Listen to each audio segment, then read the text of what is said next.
Radhe Radhe warriors, तो उम्मीद है बहुत ही ऊंचा और अच्छा काम कर रहे होंगे आप अपनी ज़िंदगी में। तो आज हम लेकर आ गए हैं इकोनॉमिक्स का लेक्चर क्लास 12th का। तो जिसमें कि हम पढ़ेंगे इकोनॉमिक्स क्या होता है और माइक्रो इकोनॉमिक्स क्या है और मैक्रो क्या है। माइक्रो और मैक्रो का सिर्फ हम इंट्रोडक्शन पढ़ेंगे और माइक्रो माइक्रो की जितनी थियरीज है वो सब पढ़ेंगे। तो इतना इस लेक्चर में हम कवर करेंगे। चलिए पढ़ते हैं। तो सबसे पहले इकोनॉमिक्स क्या होता है आप 11th में पढ़ चुके होंगे, या अगर नहीं भी पढ़े तो इकोनॉमिक्स का मतलब हिंदी में क्या होता है, अर्थशास्त्र। अर्थ मतलब पैसे, ठीक है। तो पैसों का शास्त्र के हिसाब से मान लीजिए। और ये जो वर्ड है वो आता है ग्रीक वर्ड से, जिसको बोलते हैं ओइकोनोमिया, जिसका मतलब होता है मैनेजमेंट ऑफ हाउस होल्ड, या तो बोल सकते हैं आप मैनेजमेंट ऑफ मनी, ठीक है। तो इकोनॉमिक्स का ओवरऑल मतलब क्या है कि हमें पैसे से रिलेटेड जितनी भी चीजें हैं उस शास्त्र को हमको पढ़ना है। The systematic study of the money, ऐसे आप समझ सकते हैं, ठीक है। उसके बाद में आपके सिलेबस पे क्या है वो देखते हैं। तो देखिए, वैसे इकोनॉमिक्स को डिफाइन करने के लिए बहुत सारे लोगों ने डेफिनेशन अलग अलग दिया है, और दो तीन नाम जो आपको फ्रिक्वेंटली सुनने मिलेंगे और उन नामों का आप हर जगह यूज कर सकते हैं। तो पहला नाम आता है अल्फ्रेड मार्शल का, एक नाम आता है एडम स्मिथ का। ये दोनों जो नाम है ये बहुत ही अच्छे इकोनॉमिस्ट है, और इन लोगों का योगदान, इन लोगों का कॉन्ट्रीब्यूशन इकोनॉमिक्स में बहुत ज़्यादा है, ठीक है। फिर चाणक्य का भी नाम आ जाता है, कौटिल्य, मिस्टर कौटिल्य का भी नाम आ जाता है। उनकी बुक है अर्थशास्त्र, वो भी बहुत फेमस है, उसको भी पढ़ सकते हैं, उसका भी रेफरेंस ले सकते हैं। तो ये होगा इकोनॉमिक्स के बारे में और इकोनॉमिक्स के बारे में। अब सिलेबस में जोड़ देते हैं कि क्या क्या है।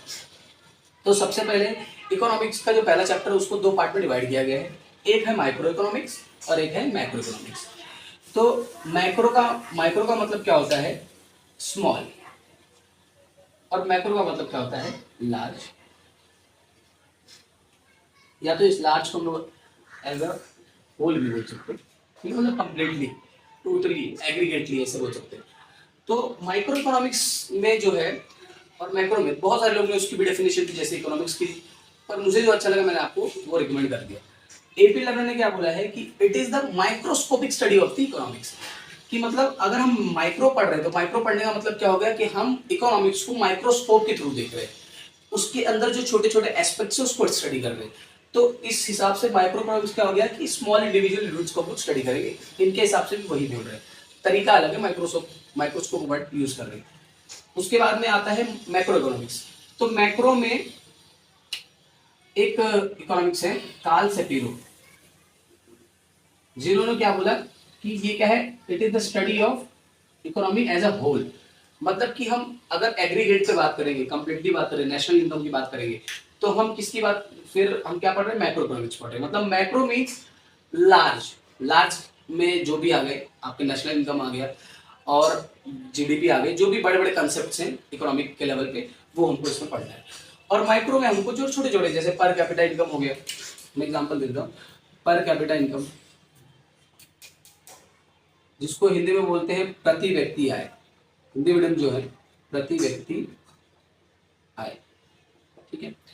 और इसमें हम बोल सकते हैं नेशनल इनकम या जीडीपी। तो ये सारे कंसेप्ट हम इसमें पढ़ेंगे और ये इसमें पढ़ेंगे। तो मैक्रो और माइक्रो के बारे में मैं और बताना चाहूंगा। उसके बाद में पहले सबसे हम माइक्रो पढ़ेंगे, माइक्रो के जो थियरीज ये सब है उसको कवर करेंगे, उसके बाद मैक्रो आएंगे। तो देखते हैं हम लोग माइक्रो के अंदर कौन कौन सी थियरीज आती है। तो माइक्रो के अंदर मेनली हम तीन थियरीज को पढ़ेंगे, उसके अंदर और भी चीजें हैं। तो जो पहली थियरी होती है वो होती है थियरी ऑफ प्रोडक्ट प्राइसिंग। क्या है, थियरी ऑफ प्रोडक्ट प्राइसिंग। उसके बाद में जो सेकंड आता है वो आता है थियरी ऑफ फैक्टर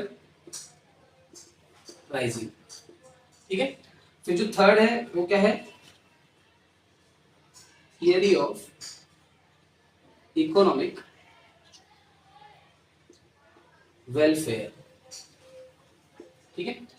तो ये जो तीन थियरीज हैं इनको हमको अच्छे से स्टडी करना है, और तब हमको समझ में आएगा कि माइक्रो करता क्या है, माइक्रो कैसे काम करता है। तो जो फर्स्ट थियरी है वो थियरी ऑफ प्रोडक्ट प्राइसिंग। आपको मालूम है प्रोडक्ट प्राइसिंग दोनों वर्ड का मतलब क्या होता है, कोई भी प्रोडक्ट है या कोई भी उत्पाद जो मार्केट में आया है उसकी प्राइस किस हिसाब से डिटरमाइन होती है, या उसका जो वैल्यू है, उसका मान है, वो किस तरीके से निश्चित किया जाएगा कि कितने रुपए में बिकेगा, ठीक है। तो ये जो प्रोडक्ट की प्राइसिंग है वो टोटली डिपेंड्स करेगा कि इसकी डिमांड कितनी है। क्योंकि अगर मान लीजिए उसकी डिमांड बढ़ गई, जैसे आईफोन वगैरह है या कोई भी ऐसा प्रोडक्ट है, कोई टी शर्ट है, कोई शूज है, अगर उसको लोग खरीदने लगे, उसकी मार्केटिंग बढ़ गई, उसको लोगों की डिमांड ज्यादा आने लगी, तो उसकी प्राइस ऑटोमेटिक बढ़ सकती है।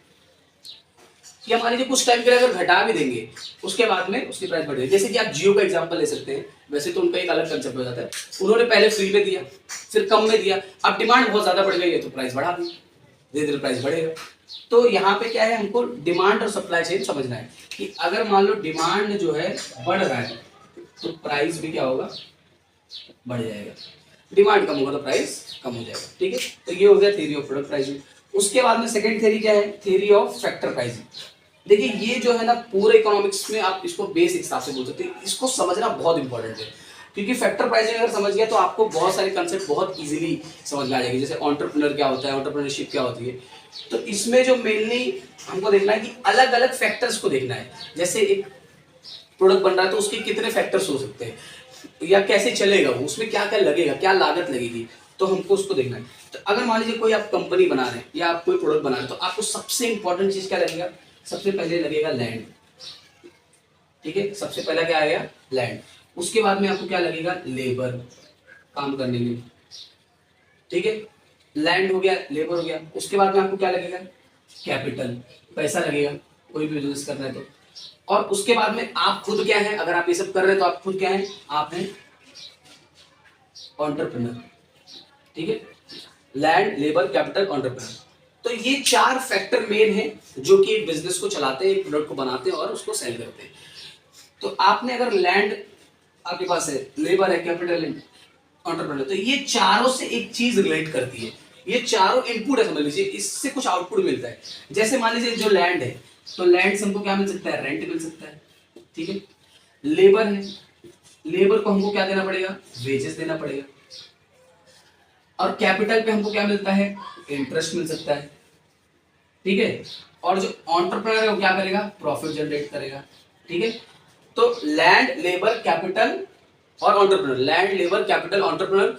तो उसके ही पैरेलली हम क्या रखना है, लैंड से क्या रखना है, रेंट, लेबर से क्या रखना है, वेजेस, कैपिटल से क्या रखना है, इंटरेस्ट, और एंटरप्रेन्योर से क्या रखना है, प्रॉफिट। कि भाई जो बिजनेस चला रहा है वो क्या करेगा, प्रॉफिट जनरेट करेगा। अगर जमीन है तो उसका हमको रेंट मिलेगा, अगर हम लेबर है तो हमको वेजेस मिलेगा, और अगर कैपिटल हम लगा रहे हैं तो उसमें हमको इंटरेस्ट मिल सकता है, जहां से आप पैसा लोगे उसको आपको इंटरेस्ट देना पड़ेगा। और सब लोग लेते हैं लोन वगैरह, क्या वही है, कैपिटल लगाने के लिए हमको लोन लेना पड़ता है। तो ये हो गया ओवरऑल आपका थ्योरी ऑफ फैक्टर प्राइसिंग। उसके बाद में लास्ट में आता है आपका थ्योरी ऑफ इकोनॉमिक वेलफेयर। तो देखिए इकोनॉमिक वेलफेयर का मतलब क्या होता है, एक्चुअली वेलफेयर का मतलब क्या होता है, हिंदी में वेलफेयर का मतलब होता है खुशहाली, जैसे वेलफेयर सोसाइटी होती है। तो इकोनॉमिक वेलफेयर कैसे होगा, मतलब इकोनॉमिक वेलफेयर मतलब जो पैसा है, जो रिसोर्सेस है, उसको टोटली अच्छे से यूज करके बेटर प्रोडक्शन, बेस्ट और बेस्ट उसका निकालना। कि मान लीजिए जो रिसोर्सेस आपके पास हैं, अभी ये सब हम इसमें देखेंगे, जो रिसोर्सेस आपके पास है, जो आपके पास लेबर्स है, जो आपके पास लोग हैं, उन सबको यूज करके एकदम बेस्ट ऑफ बेस्ट उसका क्या बोलते हैं, आउटपुट निकालना। तो अगर आउटपुट बढ़िया आपका निकल रहा है तो इसका मतलब कि आपका इकोनॉमिक वेलफेयर है। तो इसके अंदर भी हमको तीन चीज देखना है, इफिशियंसी की बात करनी है, इसमें किसकी बात करनी है हमको, इफिशियंसी की बात करनी है। इफिशियंसी का मतलब क्या होता है, हिंदी में क्षमता, या तो आप और एक वर्ड दे सकते हैं इसको, एबिलिटी, कि आप कितने क्षमतावान है कि आप कोई चीज कैसे कर सकते हैं। तो हमको इसमें क्या देखना है कि अगर एक प्रोडक्ट मार्केट में आया और वो बिक रहा है, चल रहा है, तो उसकी इफिशियंसी कैसे मेजर करेंगे, तो उसके अलग अलग फैक्टर्स है। तो जो इसमें सबसे पहला फैक्टर आता है वो आ जाएगा, ठीक है मैं इसको थोड़ा रफ करता हूँ पहले, देखेंगे हम इफिशियंसी। पहले सबसे क्या होगा, पहले सबसे क्या होता है, प्रोडक्ट बनता है, तो प्रोडक्ट बना तो सबसे पहले आ जाएगा efficiency in production, efficiency in production. तो हमको पहले सबसे प्रोडक्शन में इफिशियंसी का मतलब समझना है। तो देखिए प्रोडक्शन में इफिशियंसी का मतलब क्या होता है, जैसे मैंने पहले बताया कि आपको बेस्ट ऑफ बेस्ट निकालना है जो आपके पास रिसोर्सेज है उससे। तो हमको क्या करना है, प्रोडक्शन करना है, production of goods and services through given resources. इसका मतलब क्या हो गया कि जो आपके पास स्रोत हैं, जो आपके पास संसाधन हैं, हिंदी मीडियम, जो संसाधन हैं उनका बेहतरीन उपयोग करके और अच्छे से अच्छा उत्पाद बनाना, ये होता है एफिशिएंसी इन प्रोडक्शन। क्योंकि अगर मान लीजिए बहुत सारा आप रिसोर्सेज यूज कर रहे हैं और आप उसका प्रोडक्ट जो वैल्यू है वो एकदम उससे बहुत कम है, तो अगर आपका इनपुट बाय आउटपुट रेशियो अच्छा नहीं है, आउटपुट बाय इनपुट रेशियो, तो फिर आप उसको क्या बोलते हैं, वो प्रोडक्ट फेल कर जाएगा एक हिसाब से। तो मतलब एफिशिएंसी नहीं, क्षमता उतनी अच्छी नहीं है। तो पहला आ गया आपका एफिशिएंसी इन प्रोडक्शन। उसके बाद में सेकंड आपका क्या आता है, सेकंड आपका आ जाएगा एफिशिएंसी इन कंजप्शन। अच्छा ये क्या होता है, देखिए प्रोडक्शन को हम लोग क्या बोलते हैं, उत्पाद, हिंदी में उत्पाद करने की क्षमता, मतलब किस तरीके से हम उसका प्रोडक्शन कर रहे हैं, और कंजप्शन को बोलते हैं उपभोग। दोनों एक अपोजिट वर्ड है दूसरे का, ये दोनों क्या है, अपोजिट है, ठीक है।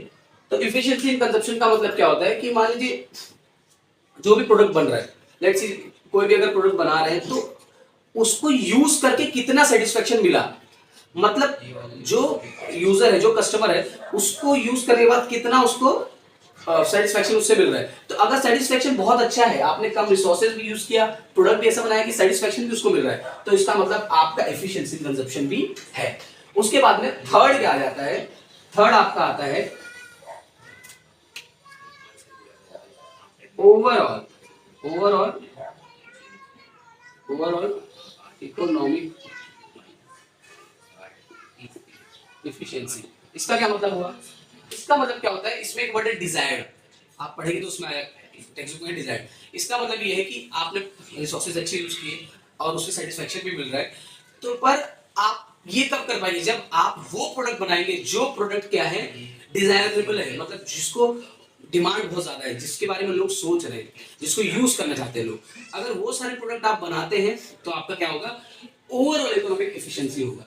तो ये तीनों जो आपको एफिशिएंसी देखनी है, अगर ये तीनों एफिशिएंसी आपकी बढ़िया, मतलब ये क्षमताएं अगर आपकी अच्छी है, तो आपको क्या अचीव होगा, थियरी ऑफ इकोनॉमिक वेलफेयर, मतलब थियरी तो बता रहे हैं पर आपको इकोनॉमिक वेलफेयर अचीव होगा। इसका मतलब जो अर्थशास्त्र है उसके अंदर एक अच्छा माहौल होगा, एक हेल्दी एनवायरनमेंट बनेगा, मतलब आपने अच्छे से रिसोर्सेज को यूज किया और बिना कोई हार्म के, बिना कोई नुकसान, रिसोर्सेज के वजह से थोड़ा बहुत हो ही जाता है, लेकिन उसको मिनिमम करके, उसको मिनिमाइज करके, इनपुट को मिनिमाइज करके आउटपुट को हम क्या करें, maximize. Input minimize, output maximize, input minimize, output maximize. जब ये हो जाएगा तो क्या होगा, हमारा थियरी ऑफ इकोनॉमिक वेलफेयर भी इसमें कंसिडर हो जाएगा। तो इस लेक्चर में इतना ही, और आगे जो हम नेक्स्ट लेक्चर में पढ़ेंगे। चलिए राधे राधे।